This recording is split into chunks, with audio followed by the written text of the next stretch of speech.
The issue at hand revolves around Israel's nuclear monopoly in the Middle East.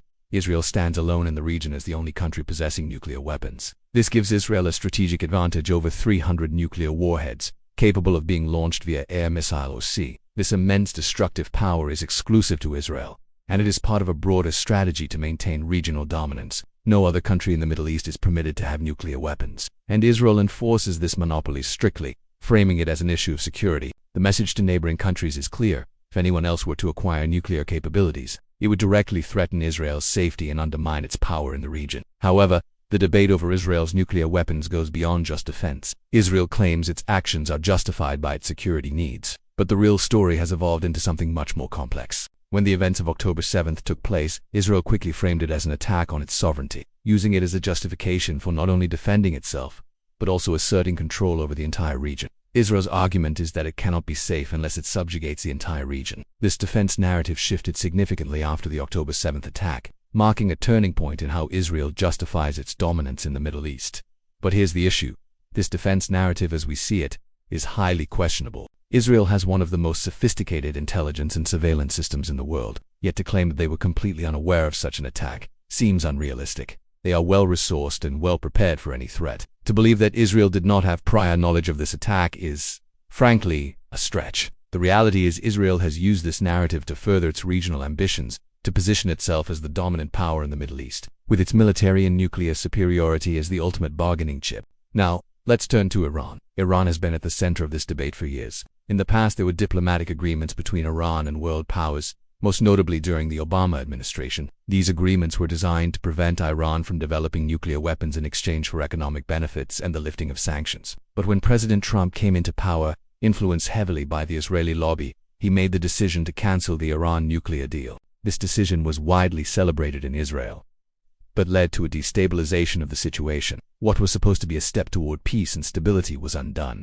And now, here we are again, back to the uncertainty that we were facing before the deal. Trump, while often portrayed as someone who does not want war, has found himself cornered by his own policies. His decision to withdraw from the nuclear deal and the U.S. support for Israel have pushed the situation to the brink of conflict. While Trump himself may not want a war with Iran, the political and military alliances he has fostered have put us in a precarious position. Netanyahu, Israel's prime minister, remains the key player here. He has repeatedly stated that Iran's regime must be dismantled, that Israel cannot live side by side with Iran as long as it retains its nuclear ambitions. Netanyahu's position is clear. Israel will not be safe until Iran is either destroyed or completely neutralized. The region, however, is responding to this aggressive stance. Egypt and Iran, two of the most significant players in the Middle East, are increasingly aligned in their opposition to Israeli actions. These two countries view Israel's policies as not only a threat to their own sovereignty, but also a destabilizing factor in the entire region. This emerging alliance between Egypt and Iran shows that there is growing resistance to Israel's dominance. The question now is whether these alliances will remain intact, and whether they will result in a stronger opposition to Israeli hegemony.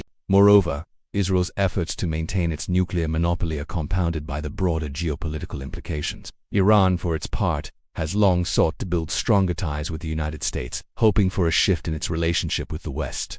Yet, despite Iran's repeated efforts at diplomacy, they have consistently been met with hostility and suspicion, particularly from Israel and its supporters in the United States. Iran's restraint in the face of repeated provocations such as the destruction of its embassy in another country and the assassination of its officials has been misinterpreted by many as a sign of weakness. But the reality is that Iran has avoided war because it values diplomacy and seeks to avoid further conflict. It is important to understand that Iran has had the power to retaliate multiple times, but has chosen not to. The assumption that Iran is weak because it hasn't fought back in the past is false. Iran has chosen restraint, not because it can't defend itself, but because it does not want war. In contrast, the US and Israel seem to be the only two powers in the region pushing for war. The question now is, what drives Israel's unrelenting stance against Iran? Israel's leadership, particularly Netanyahu, insists that Israel cannot be secure as long as Iran remains a threat. Israel has repeatedly pushed for military action, aiming not only to destroy Iran's nuclear facilities,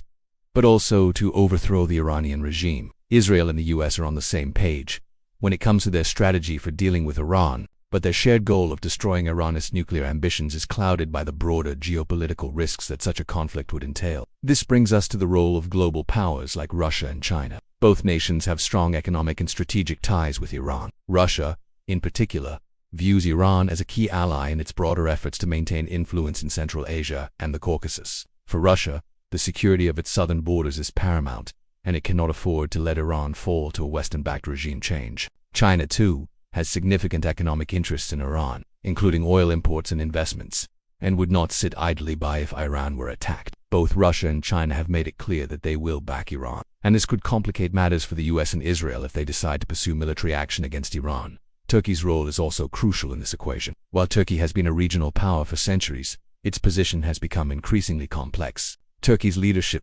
particularly under President Erdogan, has navigated its relationship with Israel with great caution. While Erdogan has criticized Israel's policies, particularly towards Palestinians, Turkey's own national interests often clash with those of Israel. However, Turkey also has significant economic and military ties with NATO and the West. As tensions rise, Turkey could find itself in a difficult position, forced to choose between supporting Iran or aligning with NATO powers, including Israel and the US. This puts additional pressure on the region's already fragile balance of power, as Israel continues to push for greater military action, particularly in regard to Iran's nuclear facilities. The question remains, how far will the US and Israel go in their pursuit of this goal? What will the consequences be if military action escalates further? It is clear that Israel's continued pursuit of regional dominance through military means will have far-reaching consequences, not only for the Middle East but for global security. Ultimately, the question that needs to be asked is, what is the end goal of all of this? Israel and the US may believe that destroying Iran's nuclear capabilities will ensure Israel's safety, but the broader geopolitical landscape is much more complicated than that. Will this lead to lasting peace and stability,